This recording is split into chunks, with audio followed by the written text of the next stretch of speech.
Subscribe करें और bell दबाएं ताकि कोई खबर रह न जाए। पीडीएम चाहे अब टूट फूट का शिकार हो, बुरी तरह से ख़त्म हो चुकी हो, या उनके जो दावे हैं वो धमकियों में बदलते हुए डिफ्यूज़ होते हुए दिखाई देते हों, हुकूमत को किसी तौर भी परफॉर्मेंस के ऊपर क्लीन चिट नहीं दी जा सकती है। वज़ीर आज़म पाकिस्तान के जो बयानात हैं उनके मुताबिक एक मरतबा जब PIA एयरलाइन का क्रैश हुई थी कराची के अंदर, उस वक्त प्राइम मिनिस्टर ने कहा था कि इदारे के सरबराह को, यानी PIA के सरबराह को अगर बदल दिया जाता है तो फिर परफॉर्म कैसे करेगा वो इदारा, बार बार हम बदल नहीं सकते हैं। और बड़ी ज़बरदस्त बात की थी उन्होंने। लेकिन वो डिफरेंस हम उनकी बाकी चीज़ों में देखते हैं। हर 3-4 महीने बाद मिनिस्टर्स बदल जाते हैं। CCPO लाहौर को बदल दिया, जिनके ऊपर उनका तकिया था कि CCPO लाहौर बहुत बड़ा चेंज लेके आएंगे रिफॉर्म्स के हिसाब से। तो जब आप लोग अपने किए हुए दावों और वादों और फैसलों के ऊपर टिक नहीं सकते हैं सर, तो ये क्रिकेट की पिच तो नहीं है डॉक्टर साहब। देखिए, 3 आपने सवाल किए। पहला ये है कि जो इकोनॉमिक कंडीशंस हैं, सूरत हाल है मुल्क की, उसके बारे में। तो this gives me an opportunity to put before you, आपके ज़रिए से मैं कौम के सामने भी रखूं जी जी कि 19 महीने की ये जो कल आई है इदारा शुमारियात की रिपोर्ट, सबसे महंगाई कमी की तरफ जाने वाला जो टाइम है वो अब आया है। एक दूसरा ये है कि पाकिस्तान के 60s के बाद, तकरीबन निस्फ सदी के बाद, प्राइम मिनिस्टर ने 4 ऐसी रियायतें दी हैं इंडस्ट्री को जो किसी में जुर्रत ही नहीं थी कि पाकिस्तान में दे सके, वो भी इसी हफ्ते हुआ है। तीसरा जो हुआ बहुत बड़ा काम कि तरसीलात ज़र में रिकॉर्ड इजाफा रिकॉर्ड किया गया है। और चौथा ये है कि जो पाकिस्तान की बरामदात हैं उनमें भी रिकॉर्ड इजाफा रिकॉर्ड किया गया है। मैं इस बात पे अल्लाह ताला का लाख लाख शुक्र अदा करना चाहता हूँ कि उसने इमरान खान जैसा एक ऐसा आदमी पाकिस्तान को दिया जिसका ना अपना कोई कारोबार है, ना कोई बिजनेस एम्पायर वो बना रहा है। उसी के नतीजे में पाकिस्तान में इंडस्ट्री का पहिया चल निकला। उससे अगला एक कदम है वो ये है कि इस पाकिस्तान के अंदर जो ट्रांसपेरेंसी है उसके मुताबिक जो बड़े बड़े, जितने भी बड़ा कोई ठेका होता था तो उसमें से लोगों ने बड़े बड़े निकाले और भाग जाते थे। ये जो बाहर जितने बैठे हुए हैं भाग गए हुए हैं, और जो भाग दौड़ कर रहे हैं उनके बच्चे, वो उसकी वजह भी यही थी। तो इसलिए एक विजिबल चेंज है।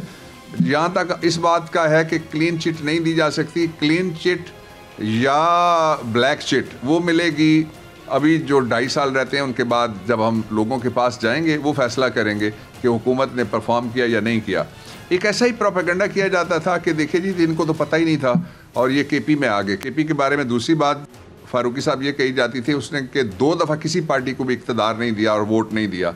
और उसके बारे में तीसरी बात ये कही जाती थी कि ये तो गैर मारूफ से चेहरे हैं, इनको तो सवाल ही पैदा नहीं होता। एक तरफ मौलाना फजलुर रहमान साहब, दूसरी तरफ जो बाचा खान साहब थे उनकी पीछे जो पार्टी और आल औलाद, तीसरी तरफ वहाँ पे और नेशनलिस्ट, चौथी तरफ वहाँ पे इस्लामिस्ट। तो एक पूरे का पूरा जितना भी हंगामा था उसमें से थम्पिंग मेजॉरिटी के साथ पिछली दफ़ा गवर्नमेंट 3 वोटों के ऊपर की रही और इस दफ़ा वहाँ पे तकरीबन 1 वे रिज़ल्ट रहा। तो इसलिए दूसरा इसका पहलू जो आपने कहा कि क्यों इदारों के अंदर तब्दीली लाई जाती है, ये पता नहीं चलता पाकिस्तान में अभी तक लोगों को। अब पहली दफ़ा शुरू हुआ है कि मिसाल के तौर पे जो चीनी 140 था किसार के दौर में गई, जब उसके दौर में मुर्गी की कीमत महंगी हुई तो उसने कहा दाल खाएं, उसमें प्रोटीन ज़्यादा होती है। इस तरह से नहीं किया गया। हर जगह तफ्तीश की गई और तहकीक की गई और माफियाज़ का पीछा किया गया।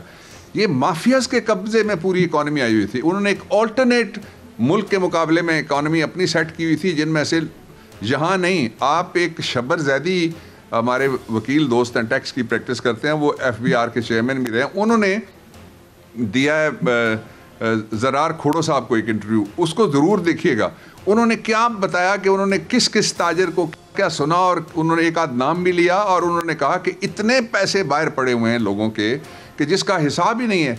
पाकिस्तान का जो सारे का सारा मलबा था पाकिस्तान पे गिरता रहा, उसको आपको पता है कि कितने पैसे हम वापस किए। अभी जो कर्ज के, अभी तक हम सूद के पैसे और कर्ज के पैसे वापस करने में हमारा आधा बजट जो है वो लगता है। तो ये वो सारा गंद है जिसको साफ करने के लिए। लेकिन सर मैंने CCPO की बात, बड़ी खबर CCPO की बात की कंस्ट्रक्शन जी। अच्छा, CCPO मेरा उन पे अदम एतमाद था जो इनका पंजाब की गवर्नमेंट 2 साल में छठा आईजी आ गया, अदम एतमाद की जो फजा है ये फजा अब खत्म होनी चाहिए ना।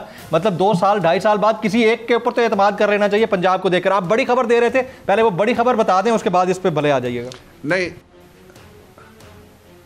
अच्छा नहीं, मैं पहले ये बता देता हूँ फिर उधर चला जाता हूँ जी। देखिए फारूकी साहब, बात ये है कि वैसे भी हर गवर्नमेंट ने ये तरीका रखा कि अपने लोग और उनको फिर बिठाई, लोगों को मौका मिलना चाहिए। अगर इतना फ्रीक्वेंसी के साथ ना भी हो तो तब्दीलियां होनी चाहिए।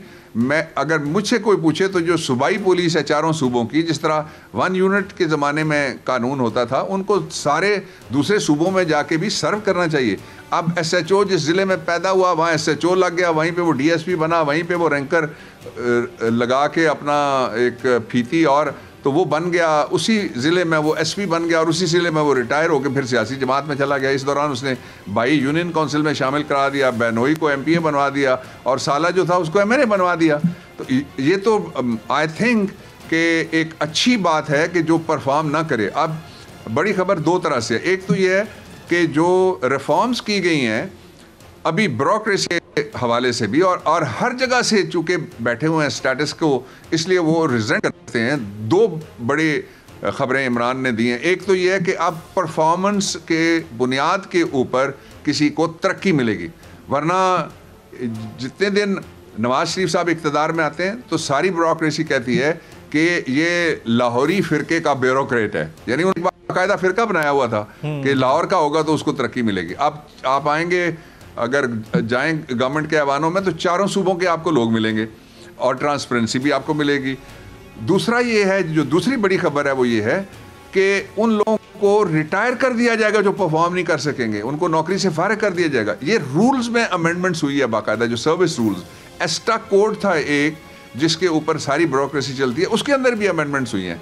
मैंने जो ये सारी एक्सरसाइज करने वाले 2 लोग हैं उनसे मैंने बात की, इसलिए मैं आपको ये बता रहा हूँ। राइट। और दूसरा जो पाकिस्तान के लिए जो एक बड़ी खबर मैं कह रहा था कि पिछले 40 साल से जो कार इंडस्ट्री है, उन्होंने वो बेशक टीन डब्बा बना के हमें जितनी मर्जी पैसे ले लें, वो चाइना से भी ज़्यादा ले लें और वो इंडिया से भी ज़्यादा ले लें, वो मलेशिया से भी ज़्यादा ले लें, वो इंग्लैंड से भी ज़्यादा ले लें। अब कल प्राइम मिनिस्टर ने आपके लोगों के लिए कारों को इंट्रोड्यूस किया है। अब पाकिस्तान में कार कम्पिटिटिव्स बनेंगी और कम्पिटिटिव बुनियाद पे बनने वाली जो कारें हैं वो सस्ती भी होंगी और वो कारें जो इस वक्त हमें मिल रही हैं उनसे बहुत बेहतर भी होंगी। आप अगर और चाहेंगे तफसीलात तो मैं अपनी कॉमर्स मिनिस्ट्री को कह के आपको भिजवा दूंगा। Absolutely right. सर एक आखिरी सवाल, PTI के इत्तेहादी जिसमें MQM शामिल है और काफ लीग शामिल है, काफ लीग कह रही है कि आपको यानी हुकूमत को अपोजिशन के तजावीज़